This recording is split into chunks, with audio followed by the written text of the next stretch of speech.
ചെന്നൈയിൽ പോയാൽ നിങ്ങൾ ട്രൈ ചെയ്തിരിക്കേണ്ട 3 ഐറ്റംസ് പരിചയപ്പെടുത്തി തരാം. Number 1, bun butter jam. ചെന്നൈയിലെ മൗണ്ട് റോഡ് ബിലാൽ സ്ട്രീറ്റിലാണ് ഇത് കിട്ടുന്നത്. അത്യാവശ്യം വലിയൊരു ബണ്ണിനകത്ത് ജാമും ബട്ടറൊക്കെ ഫില്ല് ചെയ്തിട്ട് 4 പീസ് ആക്കിയിട്ടാണ് ഇത് തരുന്നത്.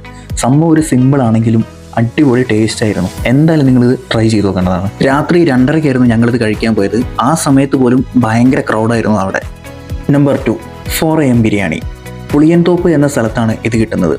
ഇതൊരു ബിരിയാണിൻ്റെ സ്ട്രീറ്റ് തന്നെയാണ്. ഒരുപാട് ബിരിയാണി കടകൾ ഇവിടെ വന്നാൽ നമുക്ക് കാണാൻ പറ്റും. അതുപോലെ തന്നെ ബീഫൊക്കെ കിട്ടും. പക്ഷെ ബീഫ് പേഴ്സണലി എനിക്ക് അത്ര ഇഷ്ടപ്പെട്ടില്ല. KG ആരിഫ, അൽനൂർ ബിരിയാണി, ഈ 2 കടകളിൽ നിന്നാണ് ഞങ്ങൾ ബിരിയാണി വാങ്ങിയത്. KG ആരിഫയിലെ ബിരിയാണിയാണ് എനിക്ക് കൂടുതൽ ഇഷ്ടപ്പെട്ടത്. പുലർച്ചെ 5:30-ക്കാണ് ഞങ്ങൾ അവിടെ എത്താൻ പറ്റിയത്.